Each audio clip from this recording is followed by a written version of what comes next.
Good morning, everybody. It is Bear with bearindependent.com coming over here and grabbing the link for the patrons and published now. Fabuloso es muy bueno, as everybody likes to say. It is the 6th of January. Today is the day that we find out whether or not we still have a republic. A constitutional republic. We'll see. I am hopeful that President Donald J. Trump et al. Pulls this one off, and that we the people are represented in this here experiment in democracy. I'm hopeful. I don't know if that will happen. And so because I don't know if that will happen, I am hoping for the best while preparing for the worst, knowing that hope is not a strategy. So here we are. It's a very strange feeling. It feels like we're on the precipice of something large, really, really big. Bigly, even. Big. Giant. The best big giant. Hold on, I gotta go over here on my television. Oh, wrong one. I hit the wrong button. I'm so bad at content. Search. Clear. I don't even know what to say other than here we are. Here we go. We're gonna see what happens with this thing. So I guess we'll just get right into it. Political overview is our intro. Then actionable, what do we do if the 6th doesn't go our way? And then segment 1, Pelosi is a monster. Segment 2, China is on the move. And segment 3, arm the people. So first, political overview. While we're talking about this, I'd like to just make sure that all of y'all out there in the world right now, today and every day going forward, but especially today, it is imperative that we receive your actual boots on the ground intel. And so you can do this at bearindependent.com, and you just click the little contact. You know, when you land at bearindependent.com, it looks like this. Instagram feed down here, bear facts, so forth and so on. And then you can click contact over here, and that takes you to this page where you can drop your intel to the dance monkeys, intel at bearindependent.com right here. You can also just email them, intel at bearindependent.com. I really, really, really want to know what's going on out there in the world. And if you have actionable intel to provide to the Bear Nation for the benefit of the whole, please let us know. That is how we started this Bear Report, and it's the way I would like to continue to do this Bear Report. I want to hear from you, so please let us know. Intel at bearindependent.com. 362 people on so far this morning. Good morning, everybody. Good morning to all the Blue Wrenches, Gray Mouse, Mad Dog Alpha 1, the lovely Dudley, Justin Mabel 1, the Peaceful Warrior. Good morning. Josh Lockhart is here. Cat Whiskey Charlie and the Homestead Wannabe. That's a good name. I like that. So, political overview. Here we have from the Blaze. Trump supporters clash with police in D.C. protest ahead of Wednesday's planned rally. Officers deployed pepper spray and protesters disavowed their support of law enforcement. Now, I've heard reporting that the DCPD was instructing and or encouraging the Black Bloc, Antifa, and their like, as to how to take the block back. When somebody shows up on your block that ain't supposed to be there, you know what to do. You kick them off the block. Now, this is DCPD, at least one officer saying this to members of a domestic terrorist group, aka Antifa. So, obviously, I think everybody within the sound of my voice knows I'm a huge supporter of law enforcement. We have lots of our products in the hands, paid or gifted to law enforcement. We train law enforcement. We provide privatized grant monies for law enforcement to equip them with kits like this so that they can do their job and hopefully come home safe at the end of the day. I have many brothers that are in law enforcement. But that doesn't mean that they are a unified body like any other people group. And at least this one DC police officer is encouraging Antifa to kick these patriots off the block. That's not cool. So, here from the Blaze, supporters of President Donald Trump clashed with Washington, D.C. Metropolitan Police on Tuesday night on the eve of a planned rally in support of the president's ongoing challenge to the results of the 2020 presidential election called for President-elect Joe Biden. And just to be clear, YouTube and your wonderful little AI robots, I am documenting from known news sources while providing the occasional sprinkling of my opinion and insight. Roger, Roger. Footage on the ground shows pepper spray being deployed by officers and some protesters condemning law enforcement as officers sought to keep the peace at Black Lives Matter Plaza, where counter-protesters had also reportedly congregated. Black Lives Matter Plaza is ridiculous. Bring me a Caterpillar D8 high track and we'll make it We the People Plaza about that fast. Brrr. Our block now. Thank you. What are the details? Trump supporters from across the U.S. converged on the nation's capital city ahead of Save America March, set for Wednesday when the president plans to address the rally. Late Tuesday evening, video from independent journalists and photographs from Getty Images showed skirmishes from the scene and one woman with a bloodied face who said she was assaulted by a Black Lives Matter activist. Journalist Brendan Gutenschwager reported that Trump supporters and the Proud Boys attempted to enter BLM Plaza, but police pushed back against the protesters seeking access. Several clips show officers using pepper spray to push back the crowd in what the reporter called a chaotic scene.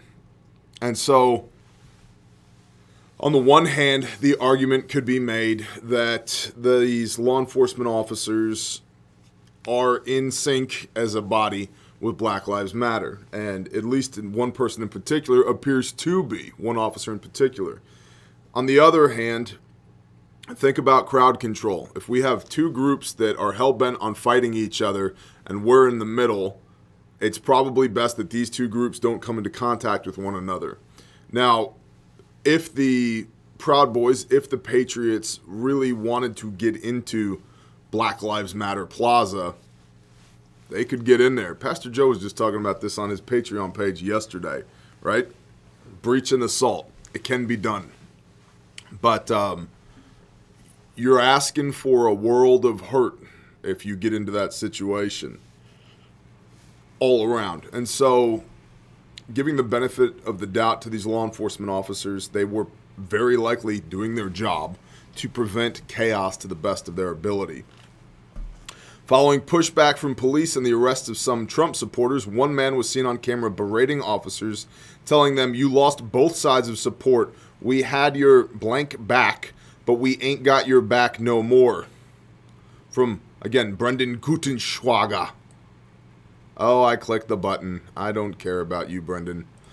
There we go. Journalist Thomas Morales shared footage online showing a woman badly bloodied who says in the video that she was hit by a BLM supporter and that police protected the alleged assailant.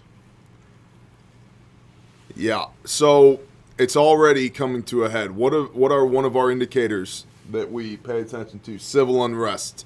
Here we are. It's the 6th of January, and again, we get to find out today whether or not we still have a constitutional republic.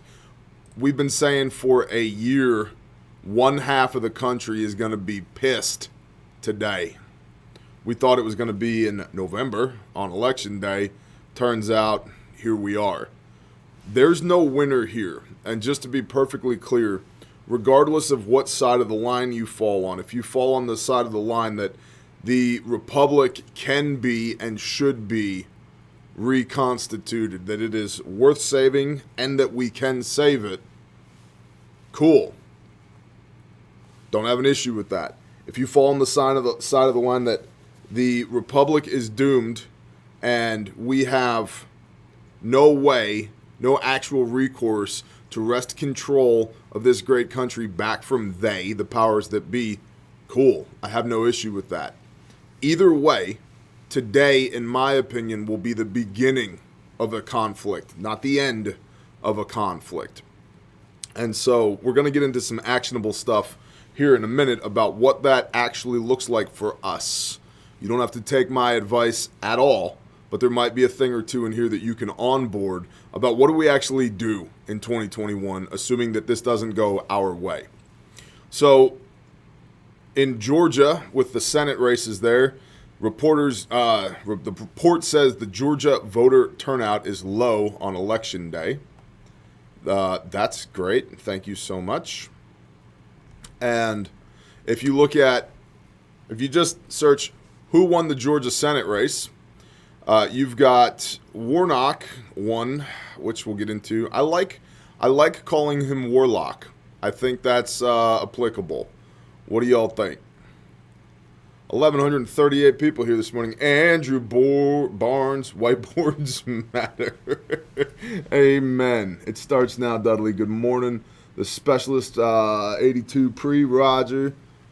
The Broken 76 Shalom. Good morning. Shield Bearer of Faith. Hey, listen. Speaking about law enforcement officers who kick a bunch of ass and who are awesome, if you're not subscribed to the Shield Bearer of Faith channel, you should be. Twitch is an awesome, awesome guy. His heart is in the right place. His head is in the right place. And he's out there in the field every day getting it done.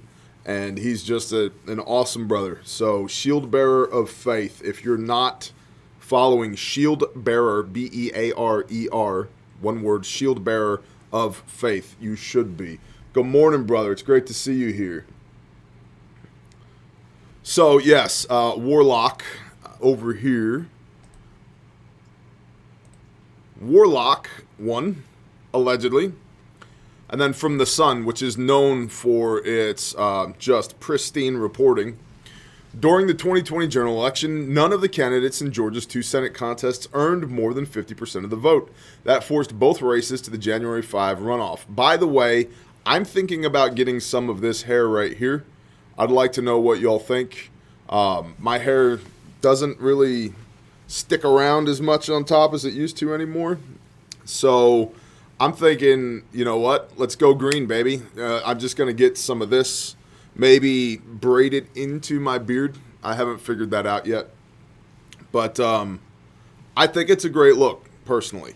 I like it. I like it. I feel like I'd be like an extra on like a Willy Wonka set or something, but whatever. An election worker sorts provisional ballots after the polls closed at the Beauty P. Baldwin Voter Registrations and Elections Building. So who won the Georgia Senate election runoff? By the morning of the 6th January, the Democrats appeared to have won one hotly contested U.S. Senate race in Georgia and pulled ahead in a second. This has edged them closer to control of the chamber and the power to take advance Democrat President-elect Joe Biden's, the best words, believe it, policy goals when he takes office this month. Democratic challenger Raphael Warnock beat Republican incumbent Kelly Loeffler, although reports are that she's not conceding, so we'll see what happens there. Meanwhile, Democrat John Ossoff, held a narrow lead over Republican David Perdue in the other race. And here we can see the Warlock. What you don't see here is his hooded gown and his staff with a moon on it. And, all the other things that he uses, the pentacles that swing from his neck, and the impaled black cat that he carries around in his left hand, who he has stuffed incense into its belly cavity, which then he uses like this to make the incense come. I'm making all of that up, or am I? Who knows? This is reporting. You can say anything anymore, right? Allegedly. If we just say allegedly, then we're good to go. What happens if the Georgia Senate race is split? If Democrats win both, a censor, that's what it's called. If Democrats win both of the Senate runoff elections in Georgia, the Senate would be evenly split 50-50 between the two major parties. That would enable President-elect Joe Biden to enact an ambitious agenda that includes liberal priorities like raising the minimum wage, approving additional economic stimulus to combat the effects of the pandemic, and expanding Healthcare. Here's the deal. If we print all the monies are worthless. Because that seems to be the economic strategy these days. We need more monies, print more monies. Okay. And even then, it's like add some more zeros to the bank account, because that paper money it's worthless. It's fiat currency. But Republicans need to carry only one of the seats to hold a slim 51 to 49 majority that could serve as a conservative bulwark to limit Biden's ambitions.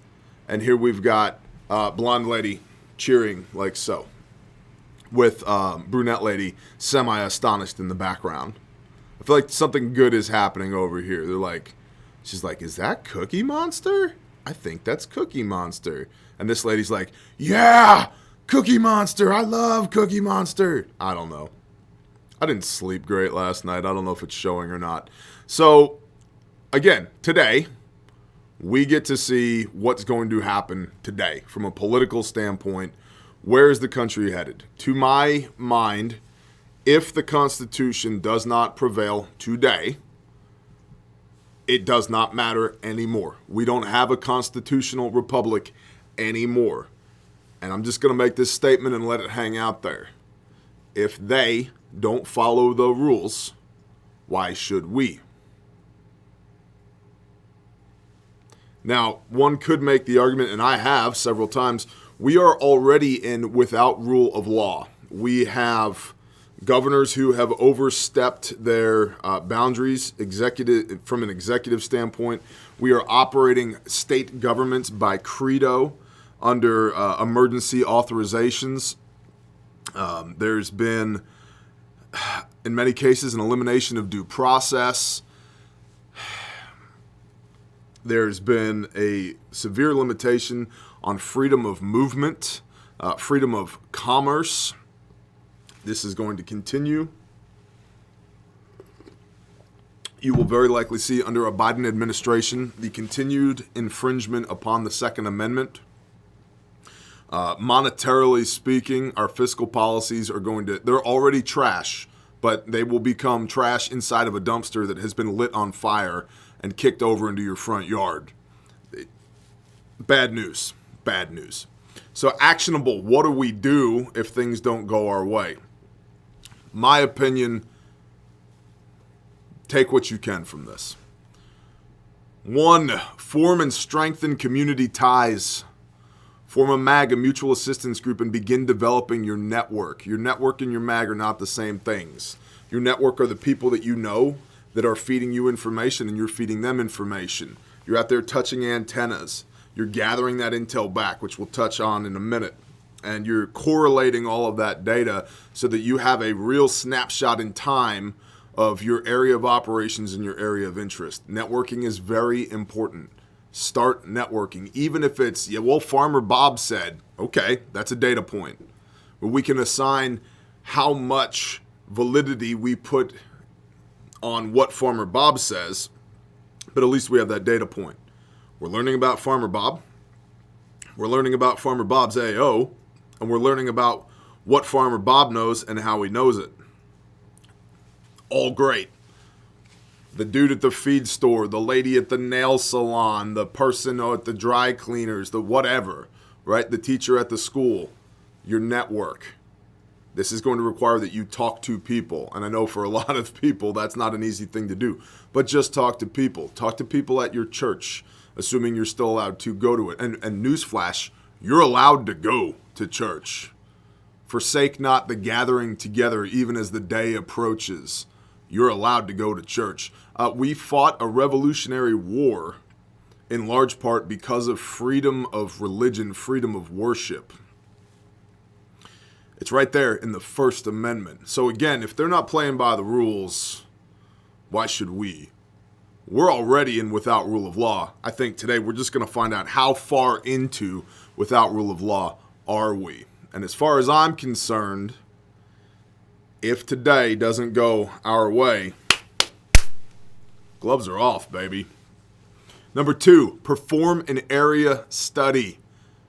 Yes, do this. I know not everybody has gained lots of free time due to COVID.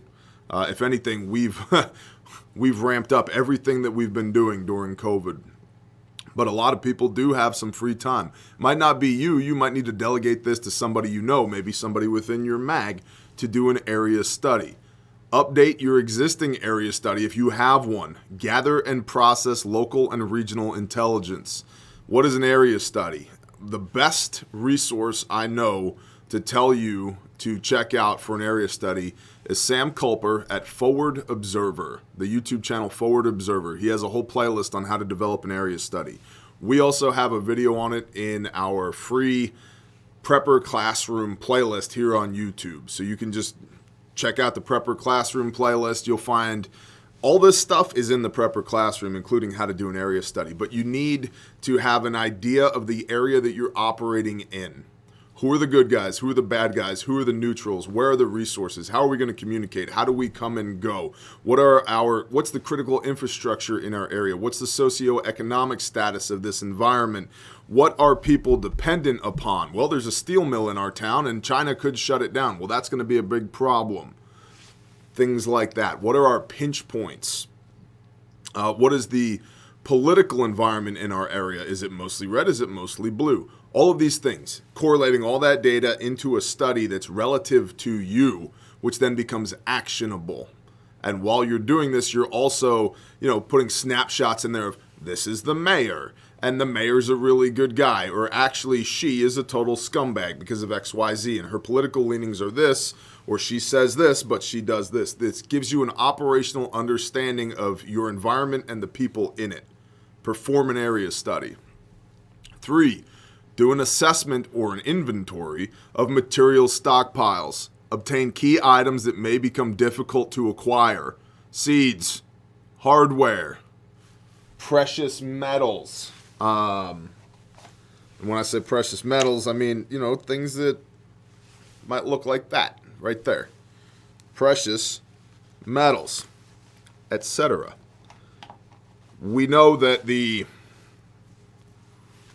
Biden-Harris presidency is not going to be friendly to those of us who are conservative, are libertarian, are people of faith, are patriots. They don't like us, and they don't like the fact that we maintain the capability to stay separated, to stay at arm's length from tyranny.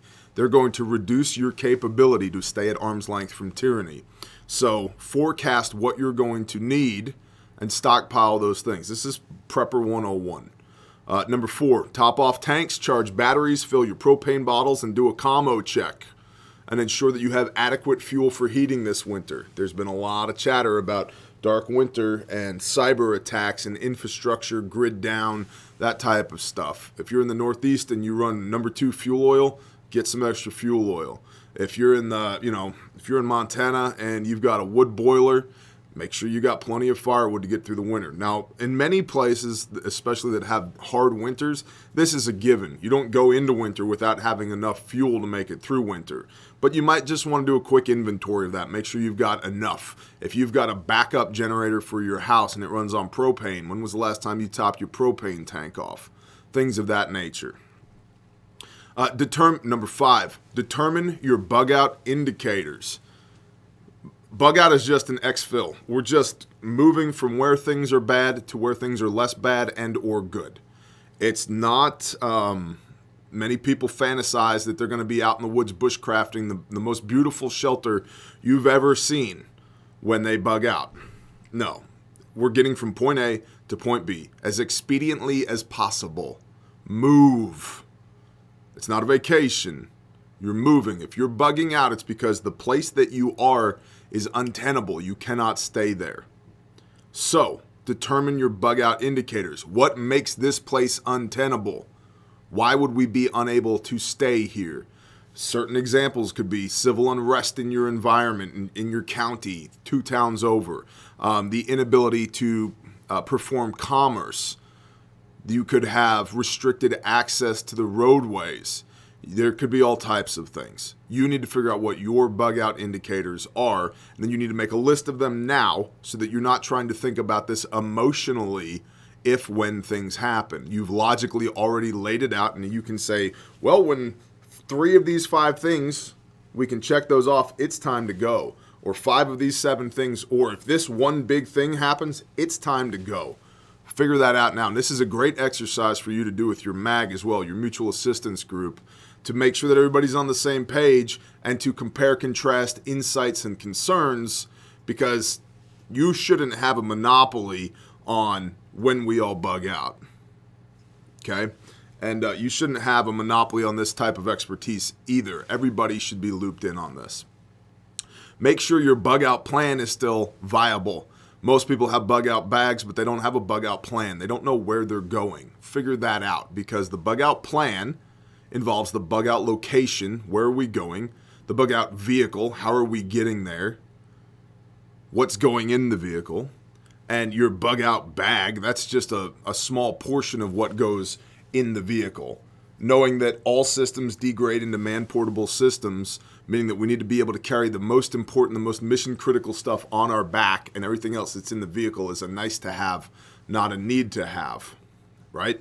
And then where are we going? How long are we staying there for? What capabilities and capacities exist at our bug-out location?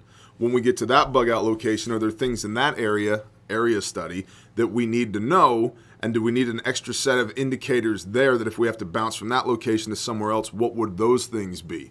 It all starts to build on top of one another. Unpack and repack your bug out bag and adjust the contents of of the bag to your climate and per your bug out plan. If you got snowshoes snapped to the side of your bag right now, but you moved from Minnesota to Florida, you don't need snowshoes anymore. If you've got bug spray in your bag right now, but you don't have a toboggan cap and a bedroll, you probably should switch that out. Mosquito netting is not going to be very useful in a lot of places right now, but an extra pair of wool socks would be. So go through your stuff and figure that out. 6, continue to stack food to the rafters. Develop a 2021 agricultural plan. We've talked at length here about how food is going to be weaponized against you, against us, against me. 1,858 people on the chat. Shalom, y'all. Look at it flying right by. Lee Roby, good morning. Good morning. Good morning. Dudley's blowing up the chat. Mike Hill. Mouse House, good morning, Mouse. Susie Q. James. You see that chat just flying by? I appreciate y'all. Hey, go ahead and do us a favor if you could. Hit that little thumbs up button. That helps us in our ongoing battle against the YouTube algorithmic robots. We appreciate you very much for that. All right. Food. Remember the day that YouTube pulled our live stream because we were talking about communism's body count? 100 million people over the course of 100 years due to democide, which is when a government kills non-combatants. 100 million people. And then another 40 to 70 million people died due to starvation. Systematic starvation. Sorry, sir, you don't have the vaccine, you don't get any food. If you want to get the vaccine, you can go into that tent right there. They'll shoot you in the arm. Come back 2 weeks later, they'll shoot you in the arm again, and then you can have a sack of flour or a bag of rice or a bucket of beans or a bushel of corn or whatever.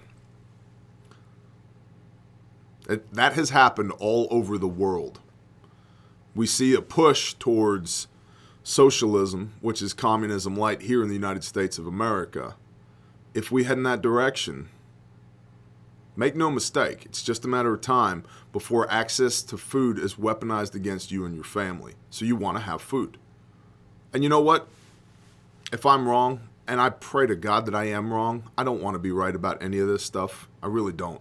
But if I'm wrong, okay, you spend a little bit of money on food that'll last you 25, 30, 50 years.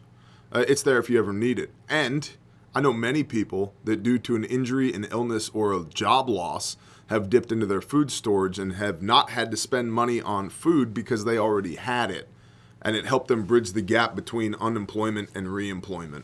So definitely something to think of, especially in context of COVID-19, 2020, and now rolling into 2021. 7, develop and/or revisit your security plan. Make sure all your people are on the same page. Run drills, train, and perform your after-action reports so that you get better and better and better. Life is dynamic. Things change. People's hearts change. People's abilities change. Make sure you're all on the same page. 8, continue to move away from dependence on the system. Eliminate debt to the best of your ability, especially unsecured debt.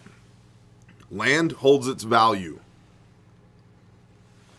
But if your name is not on the deed, the bank's name is on the deed, you don't own that land. That's something that you got to think about. Land holds its value. Eliminate debt, grow food, and maintain a comfortable distance from tyranny. Be proactive. Be proactive. And this is one of the things that we've been harping on here at this channel. Many people are putting all of their hope into the outcome of today's rally in D.C. and the joint session appointing President Donald J. Trump to a second term. They're not even seeing past today. What happens long term? What happens strategically? You have to be proactive. Preparedness is all about being proactive. It's about identifying potential problems and then developing solutions to meet those potential problems. It's proactivity. Number 9, identify key skills required within your MAG and develop them. We really need a medic. Okay, Bob, you're the medic. Well, all I am is a volunteer fireman. Well, first of all, thank you. Second of all, you know more about medical stuff than anybody else here. So you're the medic. Start figuring it out. What training do you need? What materials do you need? How do we as a group support you in that? So forth and so on. What are those skills that you need to have within your mutual assistance group? Identify them and start training them up. And then 10 is totally actionable. Acquire and memorize maps of your area of operations and your area of interest. Those are two different things. The AO is where we're operating in, like where we are. And the AI, the area of interest, is where we want to know things that are going on in. Get those maps and memorize them up here. You still want physical maps so you can point to the map and say, Bob, I need you to go over here and do this thing. Great. But you don't want to be marking those maps up for reasons. And determine what your take, hold, build strategy looks like. Where are you going to be in your AO and what are you going to do in your AO if things go so sideways that you're no longer allowed to play with the rest of the sheeples in the sandbox called the system? What are you going to do where you are at with who? That's a real question to figure out, other than we're going to survive the apocalypse at my Uncle Jed's house. Okay, cool. What does that look like? Well, I don't rightly know. You need to figure it out. Because again, being proactive, the more thought you put into that, the better prepared you can be for that. Copy. I know, we've been going along already. 2,000 people are here. Good morning, Bear. I'll see you in Irving for the TCCC class. Awesome. I cannot wait. Maxwell Smart. Moving right along. Here we go. So, segment 1. Pelosi is a monster. Pelosi enacts new House rules for 2021-2022. Where are we? Right here. So, this extra from the Night of the Living Dead right here is the House Speaker Nancy Pelosi, who's holding up her hammer. All she's missing is a sickle. As the newly re-elected House Speaker Nancy Pelosi looks forward to the Democratic slim chance of retaining the House again in 2022, she's using her most powerful weapon as Speaker. This reporting is from OANN, One American News. The move comes with a majority influence over the House Rules Committee to weaken the power of Republicans who make up the chamber's minority. On Monday, Democrat House Rules Committee Chairman Jim McGovern and Speaker Pelosi watched as the House passed the new rules package for the 117th Congress. The bill passed in a 217 to 206 vote and has taken heavy criticism from Republican lawmakers who have gone so far as to call provisions in the bill Soviet style. Two of the most criticized aspects of the package include alterations to the MTR, or motion to recommit, which is a tool minority parties can use to push last-minute changes to bills on the House floor before passage. Republicans will now have to send bills back to committees before passage, which will greatly limit Republican lawmakers' abilities to advance the interest of their constituents on specific bills. It's something that was highlighted by House Minority Leader Kevin McCarthy on the House floor Monday. Quote, "You cannot pass a motion to recommit on the floor unless you have a majority of the people in the body to vote for it," he stated. "Are you so afraid that you can't hold people that you ought to take it away?" Another rule change is new exemptions from pay-go or pay-as-you-go provisions. The rule previously kept lawmakers from spending more than the budget allowed by requiring spending cuts in other parts of the overall budget. However, the new rules offer an exception for pay-go, but only for programs related to public health and climate change. Oh, you mean everything? What is the World Economic Forum saying about the Great Reset? What is their onus? What is their cover for action is COVID-19, public health, and climate change. You mean so everything in the entire world, because the whole world has a climate. Got it. This is specifically consequential as Democrat proposals like Medicare for All and the Green New Deal come with very large price tags. They're going to print money and print money and print money, and the dollar will become worth less and less and less. Invest in things that you can touch. Now, I am not a financial advisor. But I am investing in things I can touch. I'm investing in my homestead. I'm investing in infrastructure. I'm investing in hardware and precious metals. I'm investing in buckets filled with calories.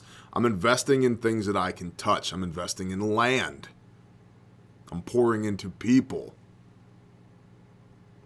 I have zero trust that the markets continue to trend upwards, especially given what we all hope doesn't happen today in Washington, D.C. Back to the article. Republicans have said it is a clear indication Democrats are trying to push through the Green New Deal and Medicare for all, regardless of the cost. You think? House Minority Leader Kevin McCarthy also took aim at Speaker Pelosi by stating the new rules package is an insult on open debate in the chambers of Congress, one in which he will not forget. Quote, "I will promise you this, 2 years from today, when you are no longer in the majority, we will correct the course of history," he stated. "Because we are not afraid of debate. We are not afraid of ideas. We believe it makes us stronger." Well, good for you, Mr. McCarthy. Skeletor. And interestingly, I mean, I really found this surprising. I had no idea. From the Blaze, study finds Americans are leaving Democrat-run states in throngs, not in thongs. Although, if they're Democrat-run states, there's probably many people that are leaving in thongs and realizing that men don't wear thongs here in America, in the real world. But leaving in throngs and headed for Republican ones. Who'd have thought? And over here, we have Cuomo and Biden and some bald guy back here, and this guy pretending to be nondescript. Yeah. Negative. A newly published study that tracks migration patterns in the United States has found that Americans are leaving states and cities run by Democrats for Republican-dominant ones. Who'd have thought? Now, and again, make no mistake, rhinos, y'all are just as bad as Democrats. Okay? Life, liberty, the pursuit of happiness. If anybody does anything to infringe any of those, we're not friends. I don't support you. I don't care whether there's an R or a D after your name. I don't care if you were chosen by your constituents, i.e., lobbyists gave you billions of dollars to affect the brainwaves of the people in your geographic area. I don't care about any of that. If you oppose or infringe life, liberty, and the pursuit of happiness, we're not friends. However, moving on, back to the article. Cities run by Democrats for Republican-dominant ones, and that trend may have been accelerated by the coronavirus pandemic. What are the details? The study, conducted annually by United Van Lines, the nation's largest mover of household goods, found that in 2020, Americans continued the trend of ditching northeastern and west coast liberal states for southeastern and Sunbelt states. According to the group's data, which is based on household moves handled by United, the 10 states with the highest inbound rates were as follows. The 10 states with the most people moving to them are as follows: Idaho, South Carolina, Oregon, South Dakota, Arizona, North Carolina, Tennessee, Alabama, Florida, and Arkansas. I bet you most of that Arkansas is in the Walmart corridor as well. Third fastest growing region in the United States. It's interesting that Texas isn't on this list. The trend is patently obvious. Nearly all the states with the highest inbound rates are predominantly run by Republicans and consistently vote Republican. On the other hand, the study found that states with the highest outbound rates were predominantly run by Democrats. Here's the list of states that people are fleeing from: New Jersey, New York, Illinois, Connecticut, California, Kansas, interestingly, North Dakota, Massachusetts, Ohio, and Maryland. I know people from all of these states who have either moved or are considering moving. Consider harder. Try not, do. I think some little green alien dude said that one time. Near the top of the list for the highest outbound rate was Deep Blue New York, a state that has been suffering from a steady population decline for years, and in 2020 could lose a House seat or two. The trends were not isolated to states either, but the study found the same pattern existed when examining inbound and outbound rates among U.S. cities. The Daily Wire noted that while the pandemic may have accelerated the exodus from Democratic states and cities, the trend has been ongoing for a while, and it mostly has to do with bad Democratic policies. Yeah, who'd have thought? Who'd have thought? How we doing over here in La Chata? That's muy fabuloso. 2,200 people this morning. Hey, bless y'all. Thank you so much. Welcome all the new people, by the way. We're up to 108.6 thousand. If you're lurking in the shadows, please subscribe. That helps us here on YouTube. And give us the thumbs up. That helps. And share this out to people that you think need to see it. That helps us greatly. We have been fighting an uphill battle with YouTube ever since we hit 100,000 subscribers. Todd at YouTube is in charge of making sure that we mind our P's and Q's. So good morning, Todd. I hope you have a wonderful day. Yeah, we appreciate y'all. Remember, Intel at bearindependent.com. It's right here. You go to bearindependent.com. Intel is where you send us your intel and your good news, your silver linings, because we need to maintain positivity in all of this potential chaos that's going on out there. So please write in with your good news. Even if it seems minor to you, I need it. Please send it to me. And please send in your intel to the dance monkeys. Otherwise, they will starve to death. No intel, they don't eat. I know, it's not a very politically correct work arrangement that we have with them, but if they don't have intel, they don't have food. I know, I'm a terrible human being. Of course, Patreon.com is where you will find Bear Independent as the backup to YouTube, that if Todd decides that he doesn't love us anymore, you can go to patreon.com, search for Bear Independent. It's $1 a month or $10 a year to get started. It serves as the backup to our YouTube channel. Additionally, there's between 30 and 100 exclusive pieces of content per month that live there. Behind the scenes homestead stuff, all of our firearms content, gear reviews, questions to Bear, live streams, men's group, women's group, all that stuff is over there on Patreon. So please check it out. And shalom and welcome to all the new patrons. I appreciate y'all. We could not and would not do this without your support. So thank you very much to the patrons. Now, continuing on with documenting what's going on in the world today, let's take a brief moment to talk about Refuge Medical. Refuge Medical, this is the Bear Fac from Refuge Medical. It's handmade, made in America, guaranteed forever, has saved 13 lives in 2020, is in use by 4 branches of the armed forces on 4 continents, designed and refined by U.S. Special Forces, and if you use the contents of this kit to save a life, I will replace the contents of this kit at no cost to you. So you can find this at refugemedical.com. This here is an individual first aid kit, an IFAC. You'll also note here at the top of refugemedical.com, we've got a banner up here for our training event 31st of January in Dallas. So if you're going to be near Dallas and you'd like to learn how to use this stuff, you can click over here at refugemedical.com, click that banner, and it'll give you all the details on the training. So the way this works is this mollies onto your kit or your headrest or the bulkhead of your submarine or your war belt or your chest rig or your whatever. If you get hit, I'm hit, you pop this open and you pull this out. And you're now holding in your hand, not bungee corded to the side of your body, you're holding in your hand everything you need to work the March algorithm. Massive bleeding, airway, respiratory, circulation, head injuries and hypothermia, and everything else. The March algorithm. Pop this open.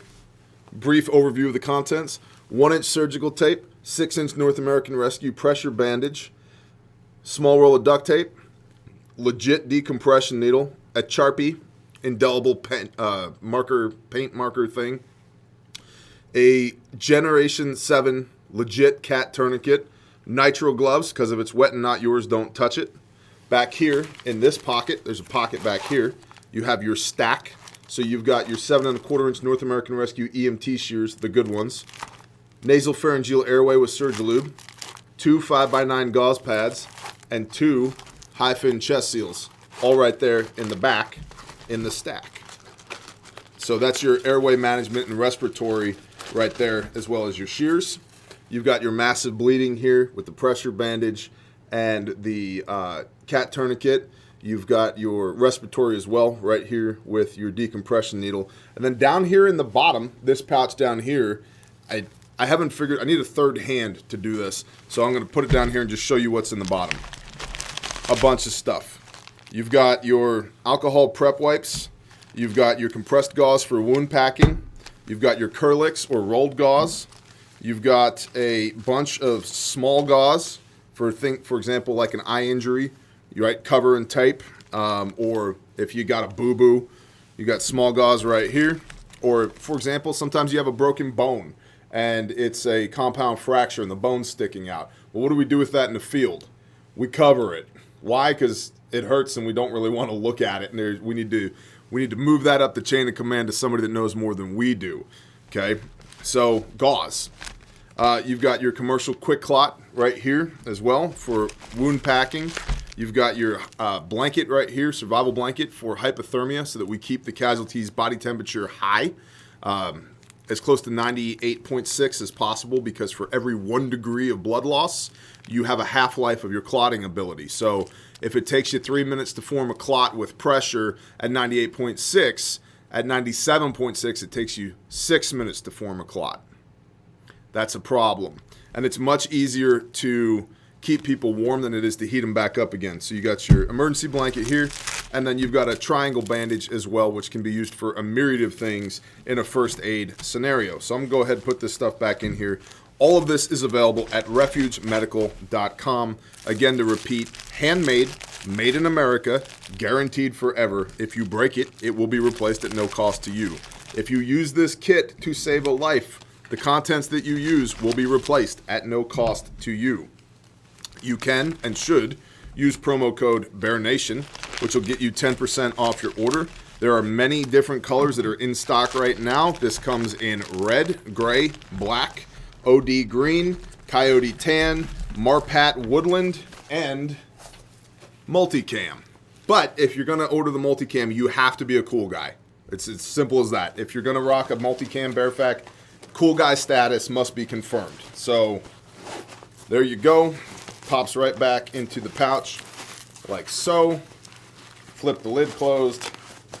Good to go. refugemedical.com. Bless y'all. Moving right along.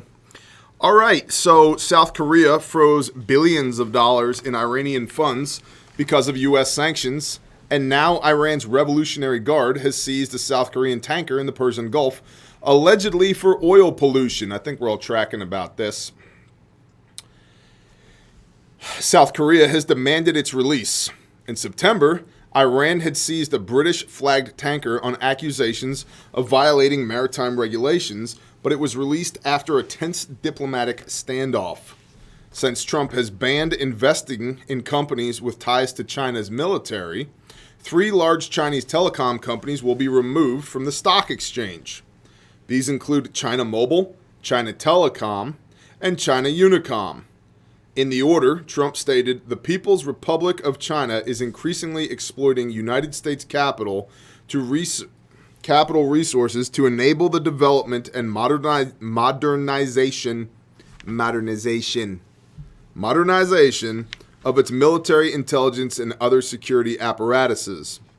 China called this malicious slander and said it would take necessary measures to defend the interest of its companies, though this is not believed to be a significant issue for the telecom companies. Here are some other updates regarding China. China has deployed tanks to the contested border with India opposite Indian posts. It has been reported that some Chinese cities are losing or limiting power as the country faces a shortage of Australia's coal due to an unofficial ban. Chinese authorities blame exceptionally high demand and routine maintenance. Some reports are emerging that Alibaba's founder, Jack Ma, has disappeared since calling for economic reform and criticizing Chinese regulators in an October speech in Shanghai. He was summoned to Beijing for questioning and has not been seen since. That's this fellow right here. We're going to talk about him in a minute. China continues to shape the narrative of the pandemic in its defense, though China's CDC shows that blood samples from Wuhan indicate a much higher infection rate than China previously let on. So yeah, China's on the move. China. Listen, brief shout out to Country Island Creations. These people right here, Country Island Creations, you can find them on Instagram. If you want a bear cup or anything like this right here, I melty burned my last one because, hashtag homestead life. And so these people, I'm going to cover up their phone number, but these people, Country Island Creations, are awesome and sent me 2 more of these. And we thank you deeply. And I think if you need a fancy cup, maybe you go check out Country Island Creations. So, thank you. Kofefe. Jack Ma. Let's look at this guy right here. Alibaba founder Jack Ma suspiciously disappears amid conflict with Chinese President Xi Jinping. Ma, this is from India.com. Ma, who is one of China's wealthiest men, was scheduled to appear for the filming of his own talent show, Africa's Business Heroes. However, he did not even turn up for it and was replaced by another Alibaba executive. Dateline, New Delhi. Chinese billionaire and Alibaba founder Jack Ma has reportedly disappeared from the public eye for at least 2 months after he came in conflict with President Xi Jinping-led Central Communist Party government. Documenting. Take it easy, algorithm. Drink some more coffee, Todd. Take a deep breath. It's going to be okay. You know when you take a deep breath, you highly oxygenate your blood, and that makes you less emotional and more logical, which is good because that allows increased blood flow to your frontal cortex here, so that rather than operating on your reptile brain in here in the back that just wants to smash, bang, break things, I'm angry, you can think about things. So deep breath. There we go. It's all good, algorithm. It's all good. President Xi Jinping-led Central Communist Party government, and this has led to speculations whether the business tycoon is missing or just avoiding the public. I'm sure that's what he's doing. Ma, who is one of China's wealthiest men, was scheduled to appear for the filming of his own talent show, Africa's Business Heroes. I'm legitimately interested to see what this talent show would have looked like, because it's a talent show about business heroes from Africa. I've never even heard of this premise before. I'd like to know. That could be really cool. We'll never know, because this dude's been disappeared. However, he did not even turn up for it and was replaced by another Alibaba executive. Speaking to Financial Times, the Chinese e-commerce giant said that Ma couldn't appear on the show due to a conflict in schedules, like he's been renditioned. A spokesperson for Alibaba was quoted as saying that due to a schedule conflict, Mr. Ma could no longer be part of the finale judge panel of Africa's Business Heroes earlier this year, 2020. The show took place in November, shortly after Ma made a candid speech criticizing China's regulators and its state-owned banks. Quote, his photograph was removed from the judging webpage and he was conspicuously left out of the promotional video. Ma was dressed down by officials in Beijing, and the $37 billion initial public offering of his company, Ant Group, was suspended. He has not been seen in public since, the Financial Times reported. Last month, as China's top market watchdog began investigating into alleged anti-competition practices by the e-commerce giant Alibaba, the country also laid out a rectification plan for Ma's fintech venture, Ant Group. Fabulous. And it goes on from here. Xinhua News Agency first reported that the People's Bank of China, China's Bank and Insurance Regulatory Commission, China's Securities Regulatory Commission, and the State Administration of Foreign Exchange will interview Ant Group in the near future. State Administration for Market Regulation started an investigation into the alleged anti-competition practices by e-commerce giant Alibaba as Beijing tightened control of an expanding internet. In a brief note, the State Administration for Market Regulation, communists always name their agencies in these super long, like, State Administration for Market Regulation, right? Like, it's just like a hallmark of communism. Said that it is investigating Alibaba over its choosing one from two policy. As part of this policy, merchants are forced to sell exclusively on Alibaba e-commerce platforms and skip rivals like JD.com. Alibaba Group said in a statement that they have received notification from the State Administration for Market Regulation. That's a freaking mouthful. This sounds exactly like an exclusivity clause. You can't sell your stuff here and there. You sell it to us, and then we sell it to everybody else. This in capitalism is a pretty common practice, but China's not capitalistic. Moving right along, India-China standoff. This is from Wyon News, wyonnews.com. China deploys tanks along the LAC opposite Indian post. That's the line of actual conflict, I believe is what that stands for. Actual control. There we go. Amid tensions along the line of actual control, and you can see we got some tanks right here. And not just some tanks, there's a bunch of hardware in the background over here. I mean, this is a whole line of tanks right here. This is a whole line of tanks right here. These look like trucks in the back, almost like a Hemet back here. You got an APC here. These kind of look like, 5 tons, something like that in the background. And then all the dudes. I like also how they got these 3 in a row. 1402, 1403, 1404. They've all got their heavy machine guns pointed at precisely the same angle. They're all looking up pridefully into the sky. This is like the perfect picture for propaganda. Absolutely perfect. They did a great job on setting this up. This is no small amount of hardware here. This isn't like 4 guys and 1 tank. This is no small amount of hardware. Amid tensions along the line of actual control, China has reportedly deployed tanks in front of Indian posts opposite Razangla, Rashinla, and Mukharusi locations. Reports say at least 30 to 35 tanks have been deployed by the PLA at the LAC, the line of actual control. The heights were captured by the Indian Army on August 29 and 30 last year. The Chinese tanks are currently positioned against Indian positions, reports say. The tanks are reportedly lightweight and have been made using modern technology. The Indian Army has also deployed tanks to the hill of Razangla, Rashinla, and Mukharosi. Tensions between India and China have been at a fever pitch ever since the forces of the two countries clashed at Galwan Valley June 15th and 16th of 2020, leading to the death of 20 Indian soldiers. Although the Chinese army had suffered casualties as well, however, the Chinese Foreign Ministry has refused to divulge its casualty list. After the Galwan clash, Chinese and Indian military commanders held had held several rounds of talks to de-escalate tensions and ensure troops from both countries pull back. However, China has continued its troop presence along the LAC. India's Ministry of External Affairs, MEA, has said that the India-China commander-level talks had led to stability on the ground, and that more efforts would be made to restore peace, even as tens of thousands of troops have been deployed to both sides in the Ladakh region and the Chinese-held Tibetan Plateau. However, several rounds of talks have failed to significantly ease tensions along the LAC. Interestingly, for those that think we may be in end times or near end times, the Six Trumpets War that removes 1/3 of the population from the face of the earth.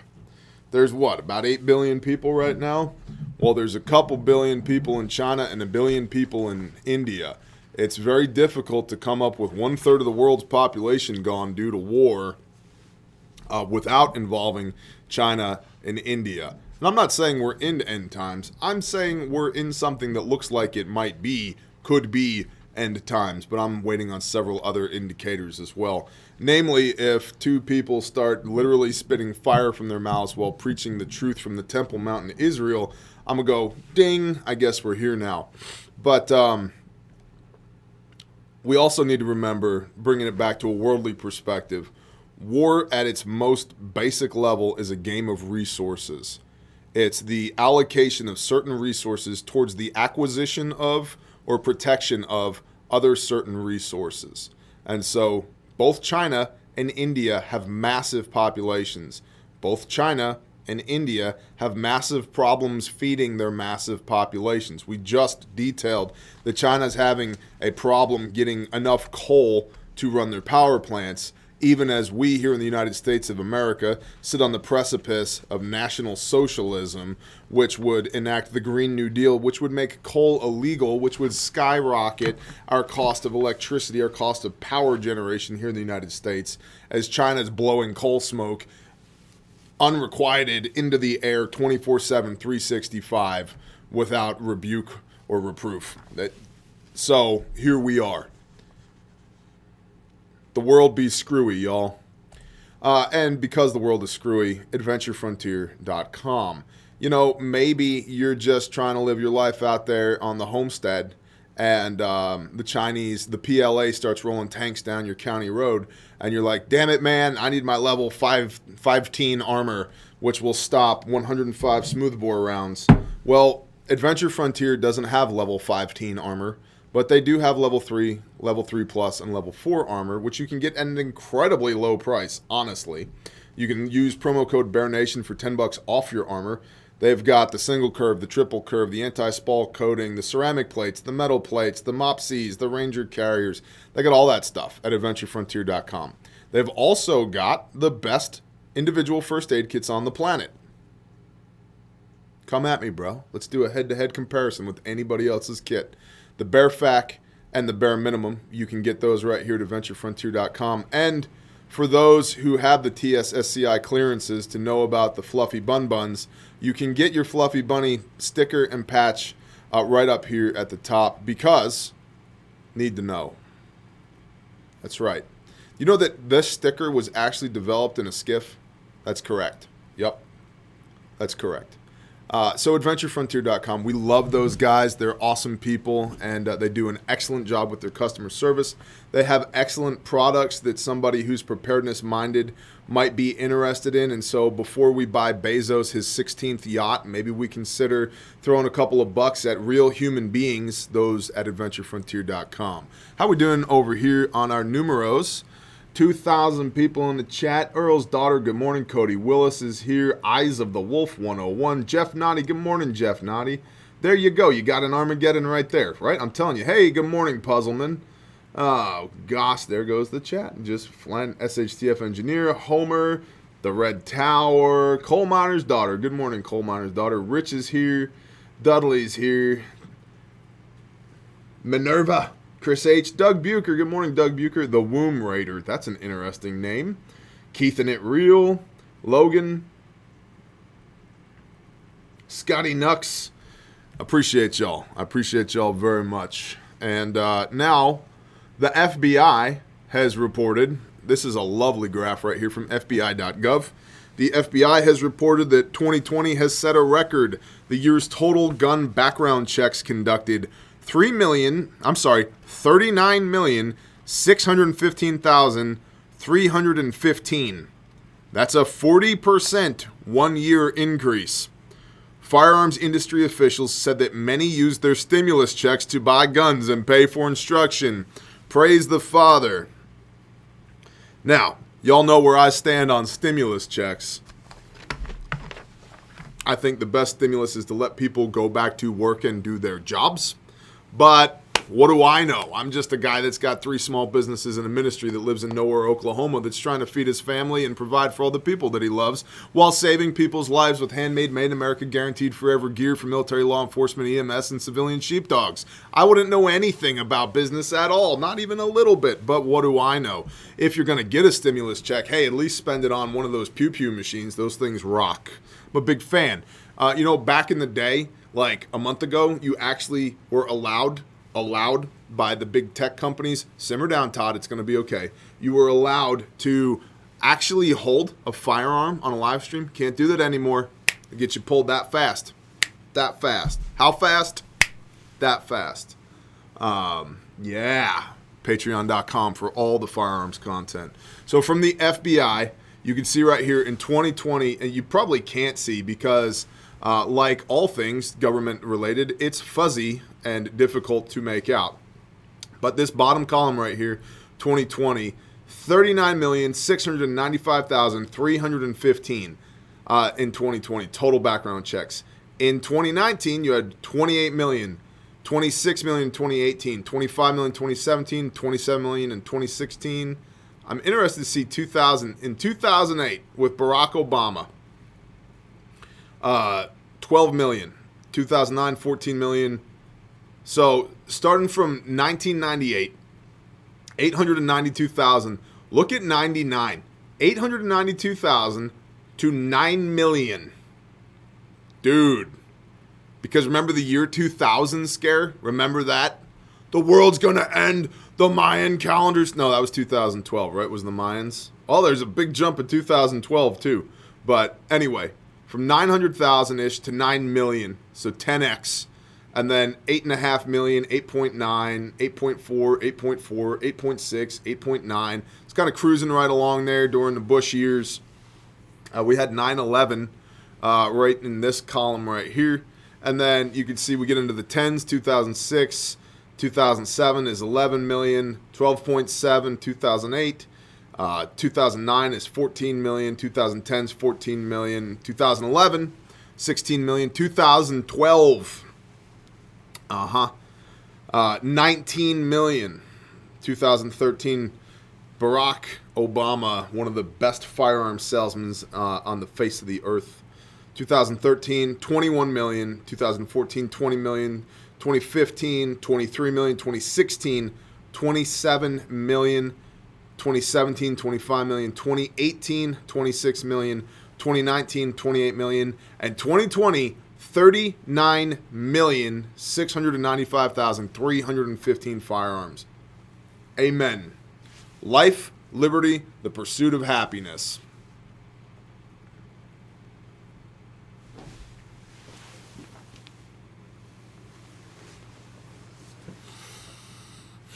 Oh, I don't think y'all can see that one over there. That one right there. That's the one. That's the one. There we go. All right. So, and from Forbes, which we know is a real conservative rag, from Forbes, FBI background checks for gun purchases surged to 40% to record in 2020 as shootings also rose. Well, of course, they're going to tie those two things together.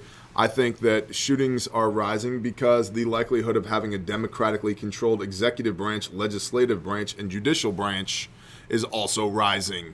And the big they, would very much so like to make the case that, look, as firearm sales increases, shootings increase, we got to do something about these firearms. We've all played these games before. Again, getting back to our actionable, stockpile material goods now while you can. From Aaron Smith, who's a contributor for Aerospace and Defense. I'm a seasoned reporter who covers the firearms industry. Thanks, Aaron. This guy is so patriot that he broke his wrist being patriot. Sees this guy? This guy's incredible. And also adjustable eyeglasses for seniors right up here. If you're in the market for that, you can get some. The Federal Bureau of Investigation conducted a record 39.7 million background checks for gun purchases in 2020, the agency reported Monday, a 40% surge over 2019's record total as Americans armed themselves for self-protection during the deadly coronavirus pandemic. There were 3.9 million background checks in December, the largest monthly tally since the FBI started keeping track in 1998. Yeah, it's because everybody saw how the election went in November. And they're like, no, not playing this game anymore. FBI background checks are not the same as gun sales, but they serve as the closest nationwide proxy. The record rise in gun sales was fueled by the COVID-19 pandemic, which has infected 20.66 million Americans and killed 807, according to John. As the pandemic rolled through America, closing businesses and schools in major cities, it flattened the economy, putting tens of millions of people out of work. Civil unrest. Where have we heard about that before? Civil unrest. Violent protests and incidents of police brutality flared up in cities around the country, making Americans nervous about their personal safety. Many of them bought guns for self-protection. The rise in gun sales is fueled by first-time buyers, including women, black Americans. Why are we capitalizing black now? And senior citizens. 8 million Americans bought guns for the first time in 2020, according to an estimate from Mark Oliva, Public Affairs Director for the National Shooting Sports Foundation, the gun industry group. There is still a pent-up demand in the market, and it is arguable that background check figures would actually be higher if inventory was fuller, said Oliva. I completely agree with that. Everybody I know, like everybody, to a man or a woman, is like, if I could buy more, I'd buy more. If I could get more, I'd get more. If there was more ammo to be had, I'd have more ammo. If I could put another couple of AR-15s and a combat shotgun in the rack, I would do it. The inventory's not there. And the days of the $500 AR are gone.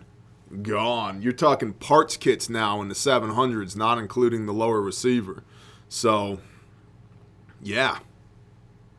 Part of that is demand. Part of it's the weakening U.S. dollar. And part of that is companies see that, hey, this $500 gun, it'd be nice to put another couple $100 worth of profit on it. And then part of that, too, is that their costs are up because of the weakening of their dollar and COVID and all of that crap. So costs are up all over the place. This is, ladies and gentlemen, what we call inflation.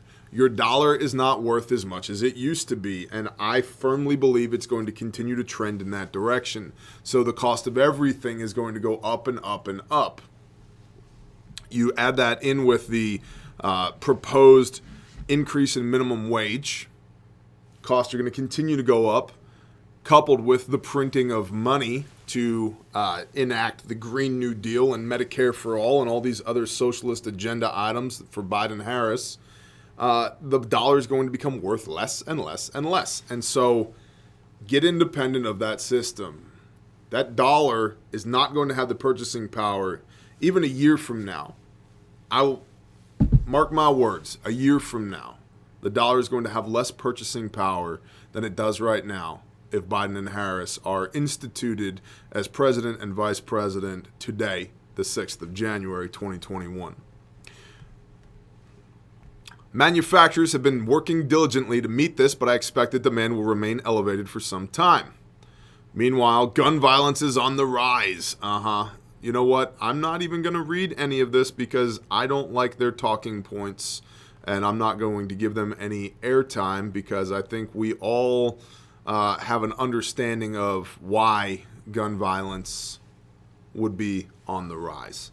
And so, with that, thus concludes the intel portion of the brief. Let's go check on the live stream one more time. 2082, 1,394 likes. Y'all are killing it. If you haven't given us a thumbs up yet, I would appreciate it if you would. JD Farrell, thank you so much. Look at that chat flying by. It's just insane. Bear, how come you didn't read my comment? Patriot Plumber, only half of the end, it's gone. Bless you, bro. Bless you. You rock, Patriot Plumber. It's good to see you this morning, brother. Badger's here. Good morning, Badger. Intel staff. Good morning, Intel staff. The Dance Monkeys. Lee Roby. Angry Prepper. Says internet comms are down in the rally area at the DC rally. Phone calls and text only. Yeah, they're jamming. They're jamming. We have some intel that I may share later today. I have to do some investigation myself on it before I dig into it. I've also actually got to pass it to the monkeys on the quick. But we had somebody leak us the Antifa's. Can we say that? I'm documenting YouTube. I'm documenting Antifa's offline chats, like the different chat rooms that they're using to orchestrate their actions. And we're going to go, I'm going to dig into that and see, good morning, Texas T, see how accurate those things are. I, at this point, cannot confirm or deny that it's accurate, it's real, and if there's anything of worth in there. So if there is, I'll be on later today to report that. If there's not, then you won't hear any more about it. Morning, did I miss much, silly musician? Oh, just most of the brief. So moving right along into the portion of the brief where 10% will jump off, but I would pray that one day you would stay. Honestly, that you would stay. GrindstoneMinistries.com. Grindstone is our ministry for the rescue and rehabilitation of trafficking survivors and sex crime survivors. We are building Caleb House. Caleb House is an intentional facility, a campus to rehabilitate survivors, to teach them life skills. STEM is what we're big on, science, technology, engineering, and math, so that as these survivors are rehabilitated, physically, mentally, emotionally, spiritually rehabilitated, they're also learning life skills so that they can re-enter the world with an ability to provide for themselves and have some confidence boost in that as well. And so we'll have STEM at Caleb House. We'll have agriculture at Caleb House. Of course, we'll have your, the 3 R's, the reading, writing, arithmetic, all that stuff. But we're building Caleb House, and we are 100% supported by y'all, the Bear Nation. And I'm really, really encouraged by how many of y'all have reached out, how many of y'all have donated, how many of y'all are lifting us up in prayer. So thank you very much. And you can go to Grindstone Ministries. Down here, you can sign up for the newsletter. We don't spam you. None of that. We don't share your information. It's just if you want to stay abreast of what we've got going on, there's a donate now button. If you'd like to donate to Grindstone, you can get the scriptures right here as well. And those are at our cost. They're not for profit. And then there's a t-shirt here. If you want to get the Grindstone t-shirt, the proceeds from that t-shirt go to supporting our mission as well. So Grindstone Ministries, because as iron sharpens iron, so one brother sharpens another. Proverbs 27:17. But what does a grindstone do? It puts an edge on that iron so it can do its job. It weaponizes iron to be useful in the mission. So, grindstoneministries.com. A huge supporter of Grindstone is disastercoffee.com. You find them at disastercoffee.com. The funds, not only do we share our profits with the disaster response organizations, we created Disaster Coffee to voice this need. It's a chance for the average American to aid in disaster response. Even if you don't have the time to get your feet on the ground or the money to donate, your purchase goes directly to organizations with boots on the ground, including Grindstone Ministries. Fuel your day with Disaster Coffee to help deliver meds, rebuild communities, and provide for those who have lost it all. And they have excellent coffee. One of the things I think every preparedness-minded individual should research are these bunker beans down here. 5-pound sack of beans ready to go in Mylar to last forever for $35. You can roast that and have a wonderful day even as the world burns around you in 2021 if you got you some bunker beans. And this rapid response right here is my jam. I love the rapid response. And yes, the Bear Blend is coming. When the Bear Blend comes, believe me, y'all will know about it. Amendment 1 Preparedness, a huge supporter of Grindstone and the Bear Nation. You need to get your prepper commo squared away, as we talked about earlier in our actionable portion of the report. Part of that is do a commo check. Well, how about having a 25-watt portable ham radio, 2-band radio that's in a 50 cal ammo can with a battery backup and the ability to be tied to solar, and the antenna and everything fits all inside of the can. You can lock it up weather tight, nice and easy, and deploy it as needed. These things are awesome. They're absolutely awesome, and they're incredibly affordable as well. The reduced fat canned ham light. I mean, look at that, $180. CNC cut with the radio in it. You got your antenna port right here, speaker in it. I mean, they're awesome. They're absolutely awesome. It's a phenomenal product. We use these things. We love these things. And Amendment 1 Preparedness is a longtime supporter of the show and of Grindstone Ministries, so check them out. And lastly but not leastly, Sanctified Supply Co. This is Lucia right here. Lucia. That's Lucia right there. I don't know who this guy is, but he's kind of doubtful. I know that guy too. I know that he's like tactical and Torah-ish, almost like he's tactically Torah right there. So they've got all the cool stuff, great designs. I love it up here. We thank you for choosing to support our small shop. Shalom. These are people who love the Lord their God with everything that they've got and are doing their best to love their neighbor as themselves, as we all should be. And you've got your Iron Sharpens Iron Grindstone Benefit t-shirt and hoodie down here at Sanctified Supply Co. And they have a bunch of other awesome products as well. This Stay Humble and Kind shirt is the unofficial uniform of the Bear Nation. So go ahead and check it out from sanctifiedsupplyco.com. Now, lastly,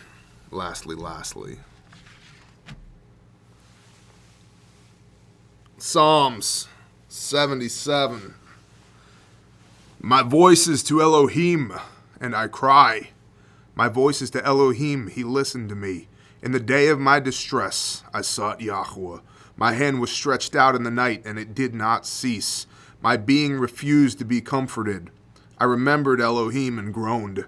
I complained, and my spirit grew faint. Selah. You ceased the watches of my eye. I was too troubled to speak. I thought about the days of old, the years of long past. I remembered my song in the night. I meditate within my heart, and my spirit searches diligently. Would Yahweh reject forever and never again be pleased? Has his loving commitment ceased forever? Has the promise failed for all generations? Has Elohim forgotten to show favor? Has he shut up his compassions in displeasure? Selah. And I said, this is my grief, that the right hand of the Most High has changed. I remember the deeds of Yah, for I remember your wonders of old, and I shall meditate on your work and talk of your deeds. Your way, O Elohim, is in set apartness. Who is great like Elohim? You are the Elohim who does wonders. You have made known your strength among your peoples. By your arm you have redeemed your people, the sons of Jacob and of Joseph. Selah. The waters saw you, O Elohim. The waters saw you, and they were afraid. The depths also trembled. The clouds poured out water, and the heavens rumbled. Also your arrows flashed back and forth. The voice of your thunder rolled along. Lightnings lit up the world, and the earth trembled and shook. Your way was in the sea, and your paths in the great waters, and your footsteps were not known. You did lead your people like a flock by the hand of Moshe and Aharon, Aaron. He doesn't forget us if we don't forget him. I think that's something to remember today on the 6th of January. He is lovingly committed to those who remember him and seek his face. And we're going to do that right now. Good morning, Father Yah. Father, I thank you for being sovereign over all things, over my flesh and over my family and over my camp and my tribe and our businesses and our ministry. And Father, all these people within the sound of my voice and their families and their businesses and their churches, their walks of life. Father, their provision and blessing is in your hands. The fate of this nation is in your hands, and Father, we know that your will be done.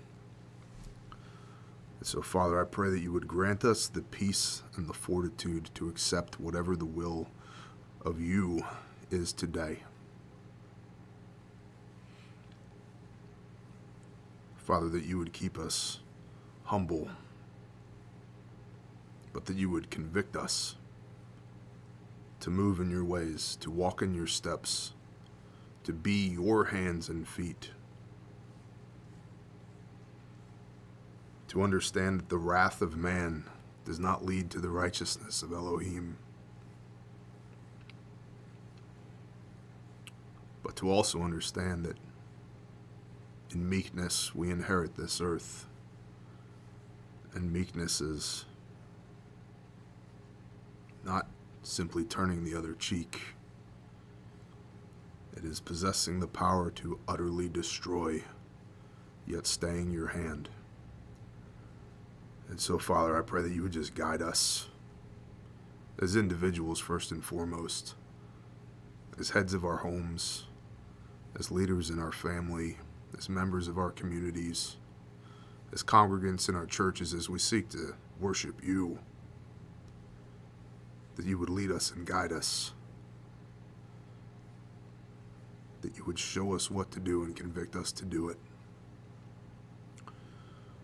Father Yah, I thank you for giving us a life and for teaching us how to live it through the example of Yeshua Messiah, and for redeeming us in our brokenness to you, for relentlessly pursuing us and never forgetting us, for welcoming us home again when we simply choose to turn to you, to teshuva, to repent, to return home again. Father Yah, if there's anything within the sound of my voice, within me, over these airwaves, anywhere this is being played right now, if there is anything that is not of you, we come together in agreement and rebuke it in the name of Yeshua HaMashiach and command it to flee. Father, I pray that you would truly fill us up with your Ruach HaKodesh, your Holy Spirit. Father, for wisdom and discernment, first and foremost, we need it now more than ever. That we would see with your eyes, that we would hear with your ears, that we would understand with a heart and a mind that is obedient to you, and that walks not in the ways of men, but commits itself to the righteousness of Elohim. Father, I pray that you would give us the strength and the power to withstand whatever might come. I pray that you would allow us to execute authority in your name for your mission, not for ours. I pray that you'd heal us, that you would heal all of those within the sound of my voice, internally and externally, who are suffering right now, whether it be a broken heart or a heart condition, whether it be depression or broken bones or suicidal thoughts or loneliness or cancer, whatever it is, Father, I pray that you would be indwelt in this very moment and that you would minister to these people.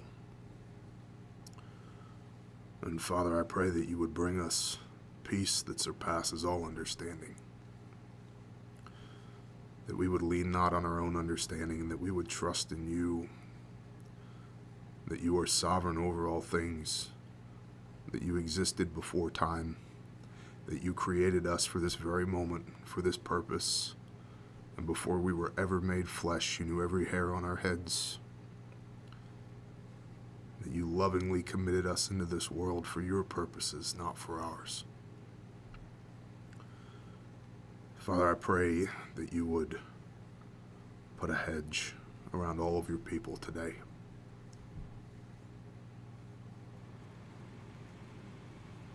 I pray that you would just continue to steward us.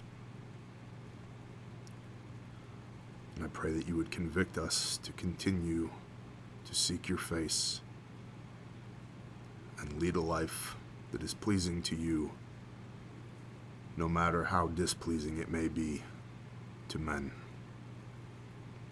Father, I ask all these things in the mighty name of Yeshua HaMashiach. Amen.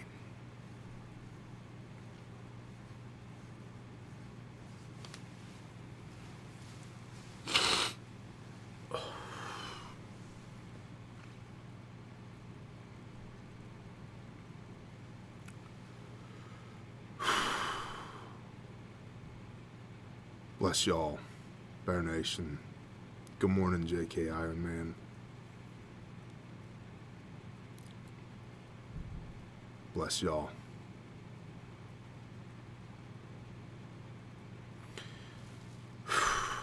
Whatever happens today, it's in the Father's hands. Remember that, first and foremost.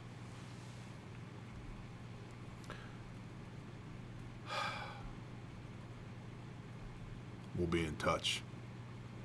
Shalom.